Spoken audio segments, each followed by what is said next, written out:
Somehow I woke up out in Beverly, fucked up, smelling like that bourbon. Had I had up alone, I'm not certain. Yeah, the girls impolite in the club every night. That's how it goes when you Hollywood perfect.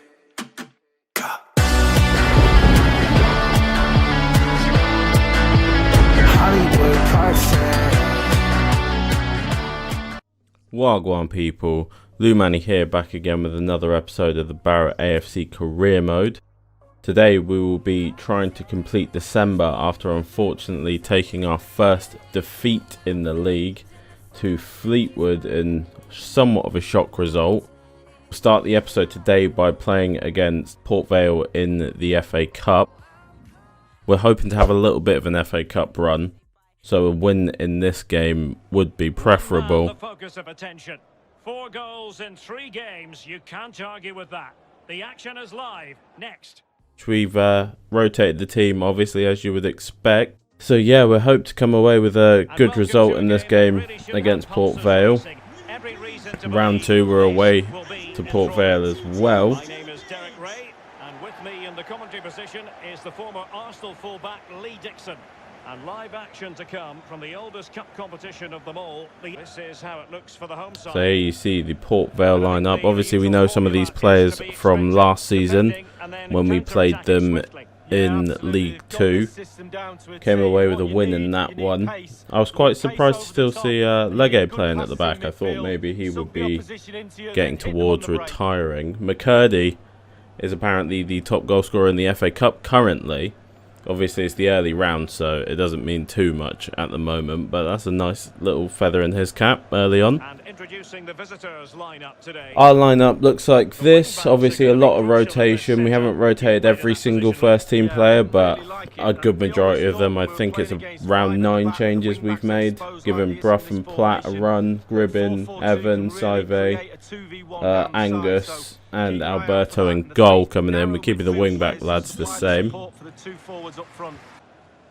he has to be regarded always as a dangerous opponent. We like to try and start games quickly. We were playing the ball around well in this game. We find Dior Angus at the front post. He does get to the header very well. He seems pretty good at headers recently. However, he can't get it on target. So it's not an opportunity that we get anything from. As you can see, Port Vale then get on the ball. They hold it up pretty well, play around with it, keep moving on and off the ball. They played quite well, to be fair to them. Play through here. I thought it was offside personally, but doesn't get called as offside, and they win the corner off of Patrick Brough's tackle. And from this corner, they whip it into the middle, and to be honest, it's just a great header. I've not really got much to say about it. Just a great header into the top corner. They sort of caught us off guard. I wasn't expecting. Very rarely do you concede or score from headers this year, from corners anyway. But Amu there does very well to rise and gets to it above Platt and Ted Mengi, I think it was. And yeah, it gives Port Vale an early lead, so we're on for a bit of an FA Cup shock here. If Port Vale keep playing the way that they are playing. They do come forward with the ball once again in the 30th. We try and press them. Win the ball there with Ted Mengi. Play the ball out to Corey Evans. He finds Dior Angus. Dior Angus holds it. Finds Henri Saive. Corey Evans decides, I'll burst into the box for you lads. And Corey Evans actually scores his first goal for the club unexpectedly. Great finish by the boy. For a CDM as well. He is our captain in this game as one of the most experienced players on the pitch. I thought he should probably take the captaincy. And yeah, it's just a good finish, to be fair. It's a nice run from him as well and a good finish at the end. So not really too much that you can say about that goal. Well done, Corey. Good job from him. So that gets us back on level terms. And from kickoff they give the ball away. Finds its way to us. We play through with it. Carney holds it up, back to Evans. Evans finds Saive, who then passes the ball off to Gribbin, who finds Dior Angus.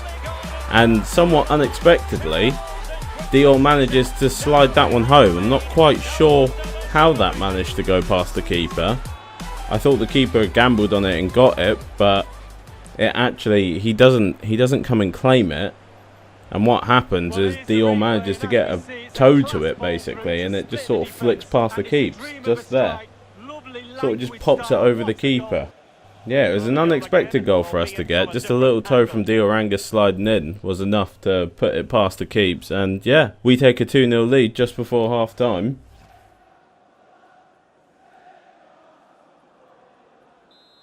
Dior getting us a goal, which is what we bring him in for. And as you can see from this highlight, Port Vale try and play out with it. We do close them down with Platt. They go backwards. And that's going to be half time. So we are going to take a 2-1 lead into half time.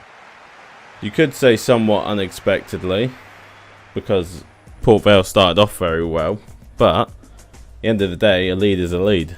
We take the lead in half time, so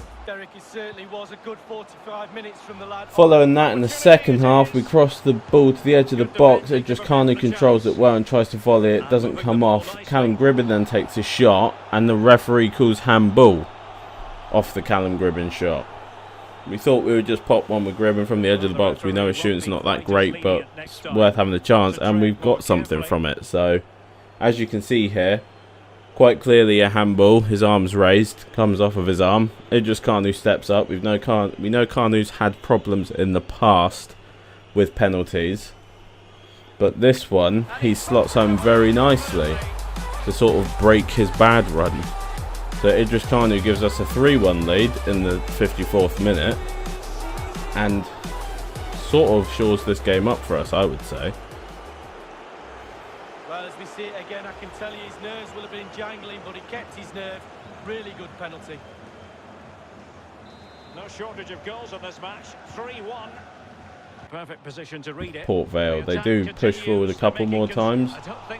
Nothing too damaging to us. They don't really challenge us too much. We throw the ball out here to Callum Gribbin.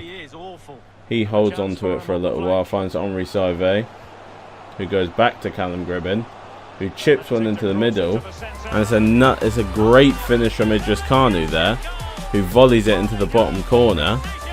4-1, 65th minute. Pretty much game over, you'd have to say. Well worked from the boys. Nice little bit of play. Finds Gribbin in space to Sauvé, and then a lovely weighted pass from Gribbin. That's the sort of thing that I was talking about last episode. I feel like Gribbin has in his locker. Sort of getting that ball, playing it out, moving around with it, and then playing good little passes like that.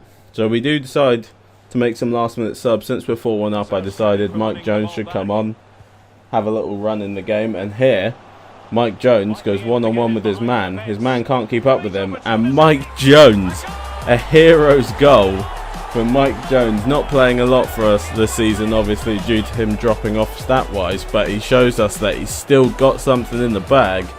Pops one into the back of the net against the keeper, finishes beautifully. Shows good pace still as well. Smashes that one across the keeper, goes straight into top bins. And you have to say, it's an absolutely great goal by Mike Jones. Well done to the boy. Nice to see him come off the bench and get something in this game. And that is how it would finish. Obviously, at 3-1, we were pretty certain that we were winning the game.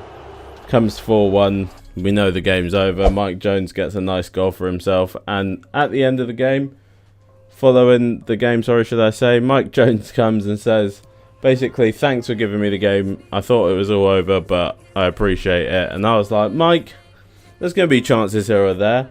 John Buckley also finishes his training to become a cam. He's now 71 rated.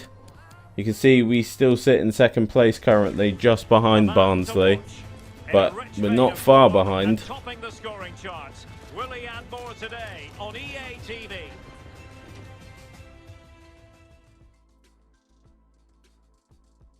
So yeah, we take on Blackpool in this game, away from home. Blackpool currently sit in 7th place, I believe. So not a direct rival, but they are pushing up there. We know Sully Kakai is a big danger for them. Yes, Derek, one central Very striker, tricky lad two to wingers will hold provide up width, and a play very against. narrow three in midfield, a back four, the two full-backs will be expected to support, but also defend and help out the centre-backs. We return to what is our strongest lineup. So we're hoping here to keep the pressure on Barnsley with a win. Try and take that top spot off of them finally. Flooded when they've got the ball. Defensively, those full-backs will be asked to supply support to their three centre-backs, but it does enable you to play two. And as we've been saying in recent episodes, we have been an early scoring team a lot this season. Great play from the boys here. Austin Gale brings it down well on his chest. Finds Elliott, who finds Adamu, who's just peeled off into a tiny little bit of space. Not much space at all, but just enough for him to get free and get the shot. And within the first couple of minutes of the game, we are 1-0 up here against Blackpool. The boys just, I mean, it's a brilliant bit of play, to be honest. Great bit of control from Austin Gale to find, bring it down and find Elliott, and then Adamu does well to roll his man and find that little bit of space and just strikes it as hard as he can, and it goes in the back of the net. So, well done to the boys. Nice little bit of early play. Well worked around. Well finished. Junior Adamu, 22 goals this season, still chasing the historic 55 goals. After that, Blackpool have a little bit of spell of possession there, and a little bit of a risky challenge from Brockbank going through the man, but he does knock the ball away. So I don't think it was a penalty, but it was a very risky challenge. From that, we break forward, chip the ball in. Junior Adamu volleys, but it's a great save from the keeper to keep them in this game. Once again, we go forward. Elliott finds Adamu, who's on the wing this time. Adamu holds the ball up and smashes one. You thought I was going to play it back across the box like I usually do, but Junior Adamu says, nah, we don't need to do that anymore. We can just smash it and it will go in.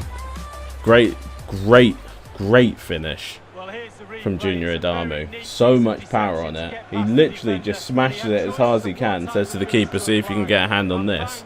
Keeper obviously stands no chance in that situation. Easy goal for the boys. 2-0 up. We're cruising here, to be fair. Blackpool hadn't challenged us too much. They'd had possession. They'd been a little bit tricky, but I wouldn't say there was too much threat on goal from them, to be fair. They hadn't had that many shots like this. They were doing a lot of this, playing it around the edge of the box very well, rolling it backwards and forwards, so we were having to hold up. But just like that, we would counter, and speak about countering, I think that's 4 passes. Junior Adamu goes through, and somehow Junior Adamu doesn't already finish off his hat-trick. You would bet your house on Junior Adamu in those situations usually, but for some reason in this one, he slices it and doesn't end up being a goal for the boys, unfortunately. From the goal kick, we close them well again. Austin Gale winning the ball back, finds Junior Adamu. Junior Adamu holds up on it. Austin Gale finds himself in a little bit of space, and you know what Austin Gale loves to do, but also he drags his shot wide. So still not a third goal for Barrow in this one, even though we clearly could have had two goals there. Junior Adamu wins a header from their next goal kick, and this time we will punish them for a big mistake by them. That was 2 or 3 mistakes in a row that they had there. They got away with them early, but finally we punish them, get the 3rd goal. And thankfully for us, first half 3-0 up. I was feeling confident that this game was probably already over.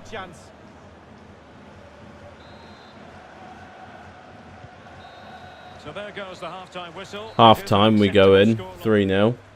Like I say, I was feeling confident that this game was over. We go into the second half. Not much happened early on. 56th minute. Blackpool come forward with the ball a bit. We're just trying to hold up the space as we usually do when we defend. Pushing them out to the wing. There you go. Kagossi steals it. Ball through to Tom Beedling, who finds another ball to Junior Adamu, who finds a ball to Kanu, who finds a ball to Adamu. And Junior Adamu, one-on-one, says, I'm not missing again. I already had one clear missed opportunity. I need to prove now that I am as clinical as I say I am. Hat-trick for Junior Adamu. It's a great one.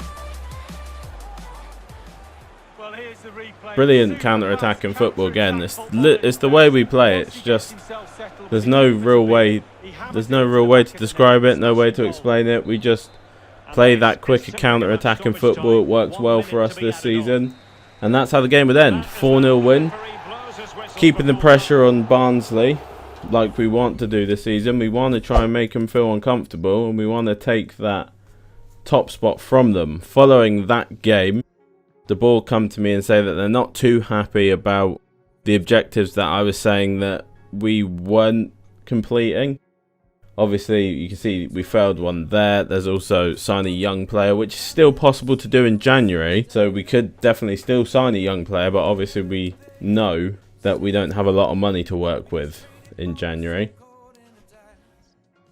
Here we decide to call up Oscar Plant to the main team with the view of sending him out on loan, because I feel like there's not much more growth that he can get from sort of sitting in the youth team. I feel like now it might be time for him to go out, get some football. We also decide David Gibbons can go out on loan as well if somebody wants him. So both those players go up onto the loan list. Oscar Plant comes and says that he's happy about the fact that we've decided to send him out on loan. I would say, well, I'm glad that you're happy because I'm happy too. And not long after that, loan offer for Oscar Plant. They want it to be a loan to buy. I said I wasn't sure if I wanted to sell him yet. So I delegate to offer them a year-long loan. We have some matches rescheduled here due to the FA Cup next round being drawn. So we go across to check to see who we've got, and we will be facing championship opposition in the form of Cardiff City. Also here we get the notice that we've got a lot of contracts coming up, and I go to check because I wasn't 100% sure who they were. I know I re-signed a lot of contracts, and it turns out Ted Mengi, Tom Beadling, Patrick Bruff, Platt, all coming up. So pretty big players.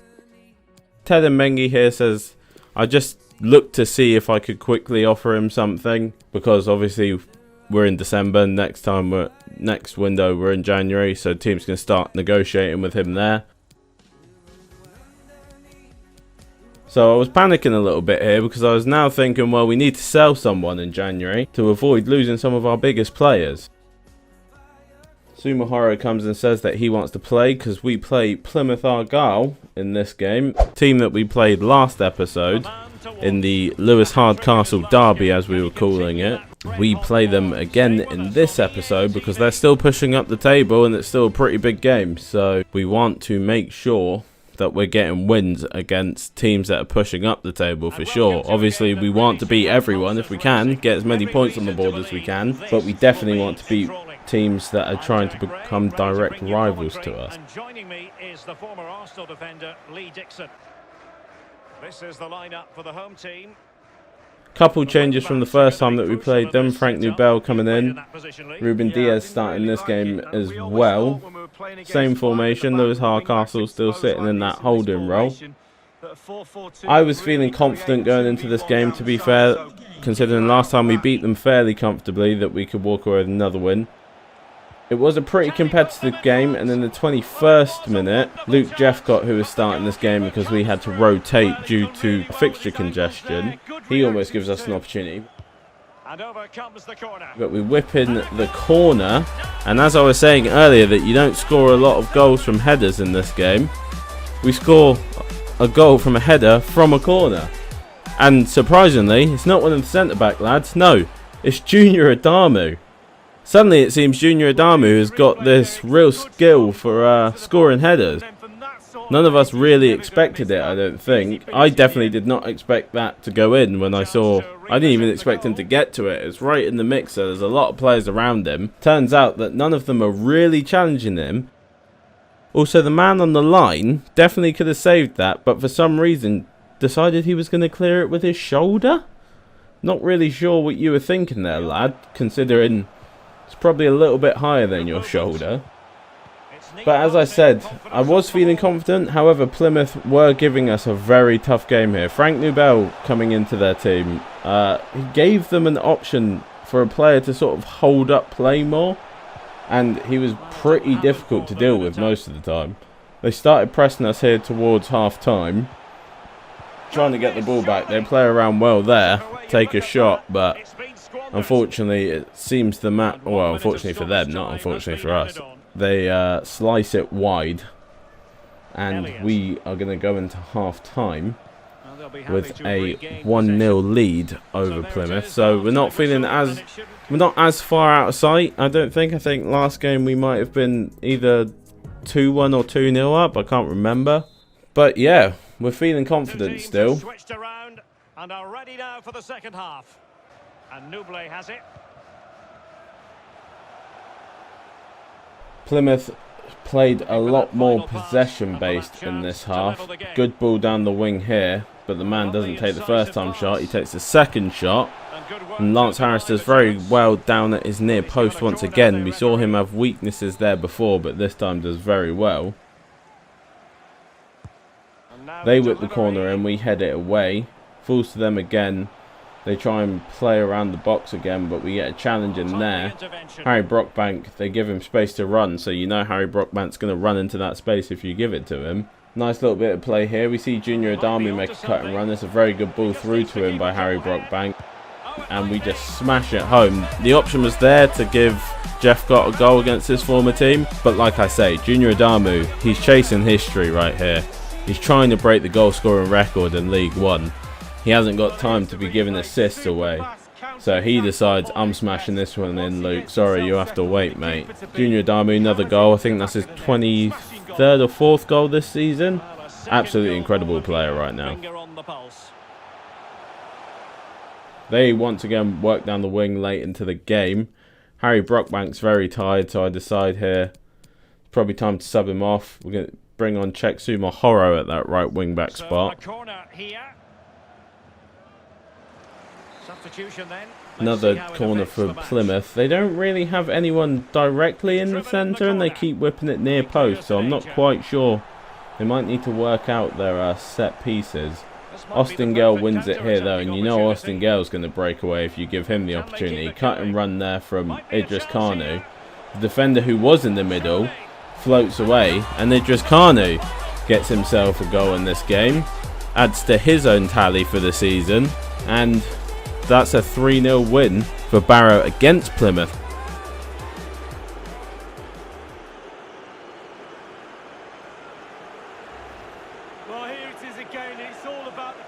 And yeah, we walk away with a 3-0 victory against another team that are pushing up the table. Another one of those just powerful curling shots from Idris Kanu just to smash it past his man. Very well worked. Yeah, nothing much more to say about that. We walk away with the 3-0 win. Clean sheet for the first time in a while for the lads, which is always lovely to see for them. Reeves. And there goes the final whistle, and I'll tell you what, they don't seem to be averse to not having their own fans. There's the confirmation. We will walk away with the 3-0 victory. I'm not going to lie, Plymouth played pretty well. You can see they had more possession than us. They had a fair few shots, but they just didn't threaten us enough. Following that, we have a game against Wycombe and a press conference to attend. We decide we are going to leave this one in for you guys to see. Talking about Patrick Brough to start things off, because there's speculation around him with his contract situation.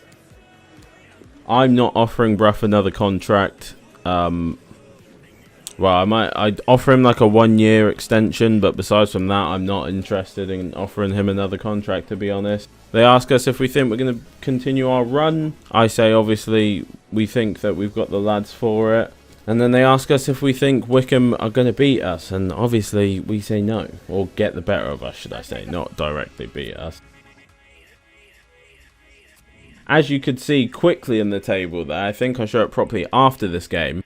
we have actually claimed top spot. We get a 1-0 victory with an early goal from Idris Kanu in this game. Absolutely dominate the game, though. You can see by those stats. Wickham weren't really even in the game. 61%, 6 shots, 6 on target from us.